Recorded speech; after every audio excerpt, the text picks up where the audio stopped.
ପବିତ୍ର ସ୍ନାନ ପୂର୍ଣ୍ଣିମାରେ ଭକ୍ତଙ୍କ ପାଇଁ ମହାପ୍ରଭୁଙ୍କ ଗଜାନନ ବେଶ। ମହାପ୍ରଭୁଙ୍କର ଅପୂର୍ବ ଲୀଳା। ମହାପ୍ରଭୁ ସ୍ନାନ ପୂର୍ଣ୍ଣିମାରେ 108 ଗରାରେ ସୁନାକୂଅରୁ ଜଳ ଆସି ଚତୁର୍ଥ ମୂର୍ତ୍ତି ସ୍ନାନ ମଣ୍ଡପରେ ଲକ୍ଷ ଲକ୍ଷ ଭକ୍ତଙ୍କ ଭିଡ଼ରେ ସ୍ନାନ କରନ୍ତି। ପରେ ପରେ ଗଜାନନ ବେଶ ହୋଇ ରାତିରେ ମହାପ୍ରଭୁଙ୍କୁ ଦଇତାପତି ସେବକମାନେ ଚତୁର୍ଥ ମୂର୍ତ୍ତିଙ୍କୁ ଅଣସର ଗୃହକୁ ନିଅନ୍ତି। ମହାପ୍ରଭୁ ଅଣସରରେ 15 ଦିନ ରୁହନ୍ତି। ଏ ଅବସରରେ ପଟି ଦିଅଁ ପୂଜା ପାଆନ୍ତି। ମହାପ୍ରଭୁଙ୍କୁ ଦର୍ଶନ ନ ପାଇ ଭକ୍ତମାନେ ଏହି ସମୟରେ ବ୍ରହ୍ମଗିରିର ଅଲାରନାଥଙ୍କୁ ଦର୍ଶନ କରି ମହାପ୍ରଭୁଙ୍କୁ ଦର୍ଶନ କରିବାର ପୁଣ୍ୟ ଅର୍ଜନ କରିଥାନ୍ତି। ମହାପ୍ରଭୁଙ୍କ ଗଜାନନ ବେଶ ଭକ୍ତଙ୍କ ପାଇଁ ହୋଇଥାଏ ବୋଲି କହିଛନ୍ତି ଆଡଭୋକେଟ ପୂର୍ଣ୍ଣଚନ୍ଦ୍ର ଦାସ।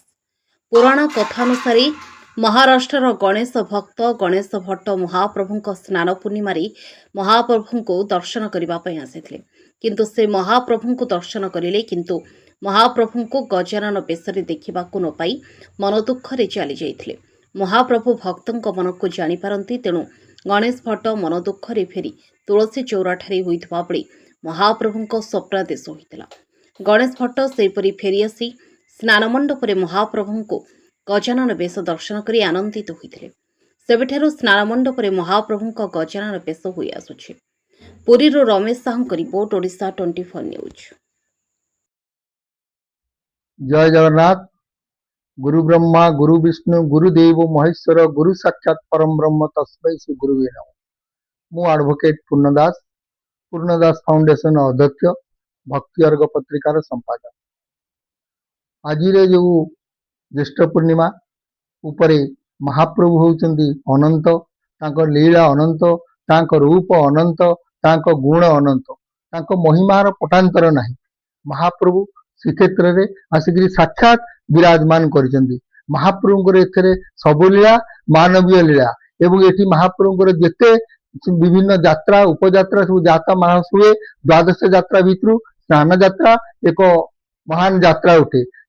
महाप्रभुଙ୍କର जेते यात्रा अछि केवल दुईटा यात्रा रे महाप्रभु स्वयं प्रतिमा निजे बाहर को आसंती। आउ सब यात्रा रे हमर तांकर विजय प्रतिमा सबु यात्रा कार्य सारंती। से गोटे हूँ स्नान यात्रा आउ गोटे हूँ रथ यात्रा। स्नान यात्रा रे कौन हुए ना महाप्रभु तांकर हूँ यात्रा आरंभ पूर्व दिन राति जो जल अधिवास होकर रही था एवं जो दिन स्नान पूर्णिमा हुए से दिन यही जल रे आसी महाप्रभु हूँ स्नान करती। स्नान पूर्णिमा पूर्व राति भोर तीन ठाकुर एवं सुदर्शन महाप्रभु आम स्नान मंडप को विजय करती। एमाने धाड़ी पहंडी रे आसंती। प्रथमे सुदर्शन महाप्रभु आसंती, तापरे बलभद्र, तापरे देवी सुभद्रा, तापरे जगन्नाथ। बलभद्र आसी रुंधा ही सारिला परे तापरे आमर जगन्नाथ आसंती, सी रुंधा हुअंती। रुंधा परे देवी सुभद्रा मझिरे जाइकी रुंधा हुअंती। पाखरे तो आगुरु सुदर्शन थांती एवं महाप्रभु तीन ठाकुर रुंधा हो सारिला परे दक्षिण गुरु विजय प्रतिमा आमर हूँ सिंगारी सेवक माने पुष्पालक सेवक माने तांकु नेइकिरी आसंती एवं सेतरे विजय प्रतिमा विजय सारला परे महाप्रभुଙ୍କର हूँ मंगल आरती एवं नीति आरंभ हुए। मंगल नीति पर अवकाश परे आउ तांकर विभिन्न भोग राग हो सारा परे हुए। यही दिन गजपति महाराज भी रथ यात्रा परी तांकर हूँ छेरा पहरा करती एवं यही छेरा पहरा सरला परे महाप्रभुଙ୍କର जो आगुरु अधिवास होइतिबा हूँ सब जल आमर गराउडी सेवक माने आणंती। एथिरे बलभद्र को 33 कुंभ एवं महाप्रभु को 35 एवं हूँ सुभद्रा को 22 एवं आमर सुदर्शन को 18 गरारे हूँ महाप्रभु गाधांती। ये गाधा सारा परे महाप्रभुଙ୍କର भोगराग सरला परे महाप्रभुଙ୍କର स्वतंत्र आकर्षण एक हूँ गजानन बेश हुए।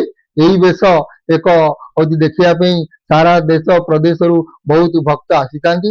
ये गजानन बेश उपरे एक सुखद हूँ आमर सुंदर उपेक्षानट अच्छी महाराष्ट्र गणपति भट्ट जड़े हूँ विशिष्ट हूँ साधक थिले। से भाभी महाप्रभु होउचंदी परम ब्रह्म, एकोठारे सबु ठाकुर लीन एवं महाप्रभु पाखे गले मु मोर आराध्य देवता गणेश को साक्षात करि या भावी गणपति भट्ट श्रीक्षेत्र आसीथिले एवं सेही दिन महाप्रभु को से दर्शन कले। किंतु दर्शन कला परे तांकर से इष्ट ଗଣପତି ଗଣ ହଉଛି ଗଣେଶଙ୍କର ଗଣପତିଙ୍କର କିଛି ସତ୍ତା ପାଇଲେ ନାହିଁ। ତେଣୁ ତାଙ୍କ ମନ ବହୁତ ଦୁଃଖ ହେଇଗଲା। ତେଣୁ ସେ କଣ କଲେ ନା ଫେରିକିରି ପଳଉଥିଲେ ଏବଂ ତୁଳସୀ ଚଉରା ପାଖେ ତାଙ୍କୁ ପୁଣି ଗୋଟେ ନିର୍ଦ୍ଦେଶ ଆସିଲା, ହେ ହଉଛି ହଉଛି ଗଣପତି ଭଟ୍ଟ, ତୁମେ ଆସ ଆଉ ଥରେ ମହାପ୍ରଭୁଙ୍କୁ ଦର୍ଶନ କର। ଗଣପତି ଭଟ୍ଟ ପୁଣି ଫେରିକିରି ଆସିଛନ୍ତି ଏବଂ ମହାପ୍ରଭୁଙ୍କୁ ଯେତେବେଳେ ଦେଖିଛନ୍ତି ସେ ତାଙ୍କର ସେଇ ଇଷ୍ଟ ଗଣପତି ବାବାଙ୍କର ହଉଛି ସବୁ ଦର୍ଶନକୁ ଉପଲବ୍ଧି କରିଛନ୍ତି ଏବଂ ଦର୍ଶନ କରିଛନ୍ତି ଏବଂ ସେ ତାଙ୍କର ମନ ପ୍ରେମ ହେଇଯାଇଛି, ସେ ଉତ୍ଫୁଲ୍ଲିତ ହେଇଯାଇଛନ୍ତି ଏବଂ ସେ ନିଜେ ସ୍ୱୀକାର କରୁଛନ୍ତି ଯେ ମହାପ୍ରଭୁ ହଉଛନ୍ତି ସାକ୍ଷାତ ବ୍ରହ୍ମ। ଏଇ ଗଜାନନ ବେଶ ସନ୍ଧ୍ୟା ବେଳକୁ ହଜାର ହଜାର ଲୋକ ଆସି ଦେଖନ୍ତି। ଉତାର ହେଇ ସାରିଲା ପରେ ମହାପ୍ରଭୁଙ୍କର ସମସ୍ତ ନୀତିକାନ୍ତି ସରିଲା ପରେ ପୁଣି ସେଇ ଦଇତାପିତ ସେବକ ମାନେ ମହାପ୍ରଭୁଙ୍କୁ ନେଇକିରି ସେଇ ହଉଛି ଆମର ଆଉ ସ୍ନାନ ହଉଛି ଗର୍ଭଗୃହର ରତ୍ନ ସିଂହାସନ ନିଅନ୍ତିନି, ସେଇ ଅଣସର ଘରେ ମହାପ୍ରଭୁଙ୍କୁ ରଖିଦିଅନ୍ତି। ମହାପ୍ରଭୁ ଏଇଠାରେ ତାପରେ ହଉଛି ତା ମହାପ୍ରଭୁ ଅଣସର ଘରେ ଏକ ତାଟି ବନ୍ଧା ହେଇଥାଏ ଏବଂ ତାଟି ପାଖରେ ଗୋଟେ ଲମ୍ବା ବଡ ଖଟ ପଡିଥାଏ। ଏଇ ଦିନ ଠାରୁ ଏବଂ ଗୋଟେ ଢୁକୁଡି ଦୁଆର ହେଇଥାଏ। ଏଇ 3 ରୁ 15 ଦିନ ଯାଏ ମହାପ୍ରଭୁ ଏଇ ଅଣସର ଘରେ ରହନ୍ତି ଏବଂ ଏଇ ଯୋଉ ତାଟି ବନ୍ଧା ହେଇଥାଏ ଏଥିରେ ଆମର ତାଟି ଠାକୁର 3 ଜଣ ବନ୍ଧା ହେଇଥାନ୍ତି ଏବଂ ହଉଛି ଦକ୍ଷିଣ ଘରୁ ବିଜେ ପ୍ରତିମା ମାନେ ଆସିକି ଉପସ୍ଥାପନ କରନ୍ତି। ସେଇଦିନ ସେଇଠାରେ ମହାପ୍ରଭୁଙ୍କ ବଦଳରେ ସେ ବିଜେ ପ୍ରତିମା ଏବଂ ତାଟି ଦେବତାଙ୍କୁ ହଉଛି ଆମର ଦଶାବତାର ମୂର୍ତ୍ତି ଭାବରେ ହଉଛି ଟୋଟାଲି ପୂଜା କରାଯାଏ। ମହାପ୍ରଭୁ ଏଇଥିରେ ଅଣସରରେ 15 ଦିନ ଅସୁସ୍ଥ ଅବତାରରେ ରହନ୍ତି। ତାଙ୍କୁ ଦୈତ ସେବକ ଏବଂ ପତି ମହାପାତ୍ର ମାନେ ପୂଜା ଅର୍ଚ୍ଚନା କରନ୍ତି ଏବଂ ସେଠାରେ ସେଦିନ ରଙ୍ଗିନୀ ଫୁଲ ଲାଗେ, ଧଳା ଫୁଲ ଏବଂ ବିଭିନ୍ନ ହଉଛି ଫଳ ଆହାରେ କରାଯାଏ। ପଣସ, କଦଳୀ, ଆମ୍ବ ସବୁ ପୁଷ୍ପାହାର କରାଯାଏ ଏବଂ କିଛି ଦିନ ଗଲା ପରେ ମହାପ୍ରଭୁ ଧୀରେ ଧୀରେ ସୁସ୍ଥ ହୁଅନ୍ତି ଏବଂ ପୁଲୁରି ତେଲ ଲଗାନ୍ତି ଏବଂ ଆମର ତାଙ୍କର ଔଷଧ ଖାଇ ମହାପ୍ରଭୁ ପୁଣି ଚକା ବିଜେ ହେଇ ପୁଣି ସୁସ୍ଥ ହୁଅନ୍ତି ଏବଂ 15 ଦିନ ସରିଲା ପରେ 14 ଦିନ ତାଙ୍କର ଦେହ ପୁରା ସୁସ୍ଥ ହେଇ ସାରିଲା ପରେ ସିଏ ପୁଣି ଆମର ତା ହଉଛି ନବଯୌବନ ବେଶରେ ଭକ୍ତମାନଙ୍କୁ ଦର୍ଶନ କରି ସେ ପୁଣି ଆମର ହଉଛି ରଥାରୂଢ ହେଇ ଆମର ଗୁଣ୍ଡିଚା ମନ୍ଦିରକୁ ଆସନ୍ତି। ଏଇ ଯୋଉ ଅଣସର 15 ଦିନ ସେ ଯୋଉ ମହାପ୍ରଭୁ ଦର୍ଶନ ଦିଅନ୍ତିନି, ଆମର ଭକ୍ତମାନେ ସବୁ କଣ ତାଙ୍କୁ ନ ଦେଖିଲା କଣ ବ୍ୟାକୁଳ ହୁଅନ୍ତି। ସେତେବେଳେ ସେଇଠି ପୁରୀ ଠାରୁ ହଉଛି 18 କିଲୋମିଟର ଦୂରରେ ଯୋଉ ହଉଛି ଅଲାରନାଥ ଅଛନ୍ତି ସବୁ ଦର୍ଶନ କରନ୍ତି। ସ୍ୱୟଂ ଚୈତନ୍ୟ ମହାପ୍ରଭୁ ବି ଏଇ ଅଲାରନାଥକୁ ତାଙ୍କର ପ୍ରତ୍ୟହ ଚାଲିକିରି ଆସି ତାଙ୍କ ଭକ୍ତ ମଣ୍ଡଳୀ ସହ ଅଲାରନାଥଙ୍କୁ ଦର୍ଶନ କରନ୍ତି।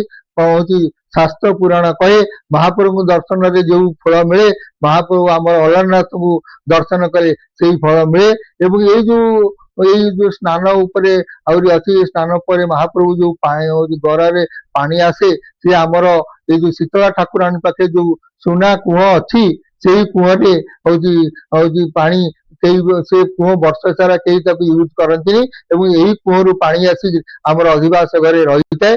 କିନ୍ତୁ କଥା ଅଛି ପୂର୍ବରୁ ବହୁ ପ୍ରାଚୀନ କାଳରୁ ହଉଛି ଏଇ ଯୋଉ ମହାପ୍ରଭୁ ଯୋଉ ପାଣିରେ ଗାଧାନ୍ତି ସବୁ ଭାରତ ବର୍ଷରେ ଯେତେ ସବୁ ତୀର୍ଥ ଜାଗା ଅଛି, ତୀର୍ଥ ନଈ ଅଛି, ସବୁଠୁ ପାଣି ହଉଛି ଆସିଥାଏ ଏବଂ ସେଇ ଜଳରେ ହଉଛି ଅଧିବାସ ଘରେ ରହିଥାଏ। ସେଇ ଜଳରେ ହଉଛି ଗାଧାନ୍ତି। କାଳକ୍ରମେ ଆଉ ସବୁ ତୀର୍ଥରୁ ଆସିପାରୁନି, ତେଣୁ ଏଇ ସୁନା କୂଅରୁ ପାଣି ଆସି ମହାପ୍ରଭୁ ହଉଛି ଗାଧାନ୍ତି ଏବଂ ଏଇ ପାଣିକୁ ଗରାବୁଡ ସେବକ ମାନେ ଗାଧାନ୍ତି। ଗାଧେଇ ସାରିଲା ପରେ ଏଇ ପାଣିକି ନବା ପାଇଁ ସମସ୍ତ ଭକ୍ତବତ୍ସଳ ସମସ୍ତ ମଠ ସମସ୍ତେ କରନ୍ତି।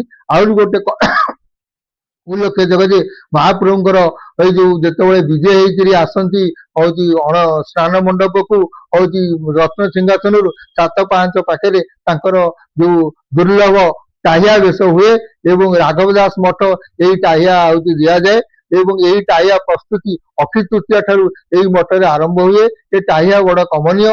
ଏଇ ଟାହିଆ ଯେତେବେଳେ 7 ପାହାଚ ତଳେ 3 ବାଡ଼ ଠାକୁର ହଉଛି ପିନ୍ଧି ଦିଅନ୍ତି, ଏତେ ଦୁର୍ଲଭ ଏବଂ ଏତେ ସୁନ୍ଦର ଯେ ଭକ୍ତ ମାନଙ୍କର ମଠ ହେଇଯାଏ ଏବଂ ଏଇ ହାତୀ ଚାଳିରେ ମହାପ୍ରଭୁ ଏଇ ଟାହିଆ ବେଶ ଧରିକିରି ପିନ୍ଧିକିରି ଆସିକିରି ଆମର ହଉଛି ସ୍ନାନ ମଣ୍ଡପକୁ ଆସନ୍ତି। ଏଇ ବେଶ ବହୁତ ଦୁର୍ଲଭ। ଦ୍ୱାଦଶ ଯାତ୍ରା ଭିତରେ ଏକ ଯାତ୍ରା। ଏଇ ଯାତ୍ରାରେ ବହୁ ପ୍ରାଚୀନ କାଳରୁ ବହୁ ଦେଶ ଦେଶାନ୍ତରୁ ଭକ୍ତମାନେ ଆସିକି ମହାପ୍ରଭୁଙ୍କୁ ଦେଖନ୍ତି। ବିଶେଷ କଥା ଅଛନ୍ତି ଏଇ ସ୍ନାନ ଯାତ୍ରା ଦିନ ସବୁଠାରେ ମହାପ୍ରଭୁଙ୍କ ଉପରେ ହଉଛି ଘୋଡ଼ଣୀ ଥାଏ କିନ୍ତୁ ସ୍ନାନ ଯାତ୍ରାଟା ଖୋଲା ଥାଏ। କାଳେ ଇନ୍ଦ୍ର ମହାରାଜ ମହାପ୍ରଭୁଙ୍କୁ ନିଜେ ବର୍ଷା କରି ମହାପ୍ରଭୁଙ୍କୁ ହଉଛି ଗାଧାନ୍ତି। ଏହି ଯାତ୍ରା ଆଗରୁ ବହୁ ପ୍ରାଚୀନ କାଳେ ଏହା କାଷ୍ଠ ନିର୍ମିତ ଥିଲା, କିନ୍ତୁ ପରବର୍ତ୍ତୀ ପର୍ଯ୍ୟାୟରେ ଆମର ସ୍ନାନ ମଣ୍ଡପ ହେଇକିରି ମହାପ୍ରଭୁ ଏଠାରେ ହଉଛି ଗାଧାନ୍ତି। ମହାପ୍ରଭୁଙ୍କର ପ୍ରତ୍ୟେକ ଯାତ୍ରା, ପ୍ରତ୍ୟେକ ନୀତିକାନ୍ତି ସବୁ ମନୋମୁଗ୍ଧକର ଏବଂ ସବୁ ଉପଲବ୍ଧ। ମହାପ୍ରଭୁ ହେଉଛନ୍ତି ଅବତାରୀ, ତାଙ୍କଠାରେ ସବୁ ଅବତାର ଜନ୍ମ। ତେଣୁ ମହାପ୍ରଭୁଙ୍କ ପାଖରେ ଯେତେ ଅବତାର ଅଛି ସେଇଥର ସବୁ ନୀତିକାନ୍ତି ହୁଏ। ଯେପରି ରାମ ଜନ୍ମ, କୃଷ୍ଣ ଜନ୍ମ, ନୃସିଂହ ଜନ୍ମ, ବାମନ ଜନ୍ମ, ସବୁ ଜନ୍ମ ମହାପ୍ରଭୁଙ୍କଠାରେ ହଉଛି କରାଯାଏ। ଯେମିତି ସେଇ ଅବତାର ଠାକୁରଙ୍କର ଅନୁସାରେ ପୂଜା ହୁଏ, ଜନ୍ମ ନୀତି ହୁଏ, ସେ ସବୁ ପାଳିତ ହୁଏ। ମହାପ୍ରଭୁ ଅନନ୍ତ, ତାଙ୍କ ଲୀଳା ଅନନ୍ତ, ତାଙ୍କ ରୂପ ଅନନ୍ତ। ସାରା ବିଶ୍ୱରେ ଯେତେ ଠାକୁର ଅଛନ୍ତି ସବୁଠାରେ ସମୟ ଅଛି କିନ୍ତୁ ନୀତି ନାହିଁ। ମହାପ୍ରଭୁ ଏହିପରି ଗୋଟିଏ ଠାକୁର ଯୋଉଠି ଏଠି ନୀତି ଅଛି। ଗୋଟେ ନୀତି ସରିଲେ ଆର ନୀତି ହବା ଅନିବାର୍ଯ୍ୟ। ସମୟ ହେଇଗଲାଣି ବୋଲି ନୀତି ଆଡେଇ ଦେବା, ଏହା ହଉଛି କେବେ ହେଇନାହିଁ। ମହାପ୍ରଭୁ ତେଣୁ ଏଠି ସ୍ୱତନ୍ତ୍ର ଭାବରେ ମାନବୀୟ ଲୀଳା ଟୋଟାଲି କରୁଛନ୍ତି ଏବଂ ଭାରତ ବର୍ଷରେ ଯେତେ ଦେବା ଦେବୀ ଅଛନ୍ତି ସବୁ ପୁରୁଣା ହେଇଗଲା ପରେ ଗୋଟେ ନୂତନ ମୂର୍ତ୍ତି ବିରାଜମାନ କରନ୍ତି। କିନ୍ତୁ ମହାପ୍ରଭୁ ତାଙ୍କର ବ୍ରହ୍ମ ଓ ଅନାଦି କାଳରୁ କେବଳ ଘଟ ପରିବର୍ତ୍ତନ, ମଣିଷ ମରିଗଲେ ଯେମିତି ଆତ୍ମା ଅମର, ସେହିପରି ମହାପ୍ରଭୁଙ୍କର ବ୍ରହ୍ମ ସେହିପରି ଅମର। ସେ ମହାପ୍ରଭୁ ତାଙ୍କର ବ୍ରହ୍ମ କେବଳ ପରିବର୍ତ୍ତନ ହୁଏ। ମହାପ୍ରଭୁ ଶ୍ରୀକ୍ଷେତ୍ରରେ ବିରାଜମାନ କରି ସାରା ବିଶ୍ୱବାସୀକି ଯୋଉ ଆନନ୍ଦ ଓ ଉତ୍ସାହ ଦେଇଛନ୍ତି। କଥା ଉଠେ ଯେ ମହାପ୍ରଭୁ କଣ? ଉତ୍ତର ଆସେ ମହାପ୍ରଭୁ ଏକ ଆକର୍ଷଣ। ବିଶ୍ୱର କୋଟି କୋଟି ଜୀବ ଧାଇଁ ଆସୁଛନ୍ତି କେବଳ ମହାପ୍ରଭୁଙ୍କୁ ଦର୍ଶନ ପାଇଁ। ଦର୍ଶନର ଫଳାଫଳ କଣ? ନା କେବଳ ଆନନ୍ଦ ପାଆନ୍ତି। କାରଣ ମହାପ୍ରଭୁ ଦିଅନ୍ତି ଆନନ୍ଦ, ପାଆନ୍ତି ଆନନ୍ଦ। ଜୀବ ପାଏ ଆନନ୍ଦ, ଦିଏ ଆନନ୍ଦ। କାରଣ ମହାପ୍ରଭୁ ହଉଛନ୍ତି ଭକ୍ତ ପ୍ରିୟ ମାଧବ, ସେବକ ପ୍ରିୟ ମାଧବ। ମହାପ୍ରଭୁ ତାଙ୍କର ଭକ୍ତ ସେବକ ବିନା ବଞ୍ଚି ପାରିବେ ନାହିଁ। ସେ ଯେତେ ନାଚଣା ତାଞ୍ଚଣା ପାଆନ୍ତୁ ପଛେ, କିନ୍ତୁ ମହାପ୍ରଭୁ ଭକ୍ତଙ୍କୁ ଦେବାକୁ ଆଚଳ। ବହୁ ଭକ୍ତ ଯୋଉମାନେ ମନ୍ଦିର ଭିତରେ ପ୍ରବେଶ କରିପାରନ୍ତି ନାହିଁ, ତାଙ୍କୁ ମହାପ୍ରଭୁ ନିଜେ ପଳେଇ ଆସନ୍ତି ଯେ ତାଙ୍କର ଭକ୍ତମାନଙ୍କୁ ଦେବାକୁ ପାଇଁ। ମହାପ୍ରଭୁଙ୍କର ପ୍ରତ୍ୟେକ ଅନୁଭୂତି, ପ୍ରତ୍ୟେକ ଉପଲବ୍ଧି କେବଳ ଯିଏ ଅନୁଭବୀ ବର୍ଣ୍ଣନା କରିପାରିବ, ଏକୁ ସମସ୍ତେ କରିପାରିବେ ନାହିଁ। କୁହା ହଉଛି ସାଧାରଣ ମହାପ୍ରଭୁଙ୍କୁ ପ୍ରତିବର୍ଷ ପ୍ରତିଦିନ ଲକ୍ଷ ଲକ୍ଷ ହଉଛି ଭକ୍ତ ପଳେଇ ଆସୁଛନ୍ତି। କୁଆଡୁ ଏତେ ଆସୁଛନ୍ତି କହିବାର କଥା ନାହିଁ। ଆମର ଏଠି ଗୋଟେ ବିବାହ ଉତ୍ସବ ହେଲେ ପ୍ରତ୍ୟେକକୁ ଏତେ ଖୁସାମତ ଏତେ କଲେ ବି ଯାଉନାହାନ୍ତି, କିନ୍ତୁ ମହାପ୍ରଭୁଙ୍କୁ ଦର୍ଶନ କରିବା ପାଇଁକା କୋଉ ଦେଶ ଦେଶାନ୍ତରୁ ବହୁତ ପଇସା ଖର୍ଚ୍ଚ କରି ଏତେ ଧାଡିରେ ରହି ଘଣ୍ଟା ଘଣ୍ଟା ରହି ମହାପ୍ରଭୁଙ୍କୁ କେବଳ ଦର୍ଶନ କରି ଯାଉଛନ୍ତି। ଏବଂ ଦର୍ଶନ କରି ସାରିଲା ପରେ ସେ ଯୋଉ ଆନନ୍ଦ ପାଉଛନ୍ତି, ତାଙ୍କର ସେ ଅଭୁଲା ଆନନ୍ଦ ଜୀବନରେ ଭୁଲି ପାରୁନାହାନ୍ତି। ତ ମହାପ୍ରଭୁ ଅନନ୍ତ, ତାଙ୍କର ରୂପ ଅନନ୍ତ, ତାଙ୍କର ଗୁଣ ଅନନ୍ତ ଏବଂ ମହାପ୍ରଭୁ ଦିଅନ୍ତି ଆନନ୍ଦ, ପାଆନ୍ତି ଆନନ୍ଦ। ଜୟ ଜଗନ୍ନାଥ, ଜୟ ଜଗନ୍ନାଥ, ଜୟ ଜଗନ୍ନାଥ।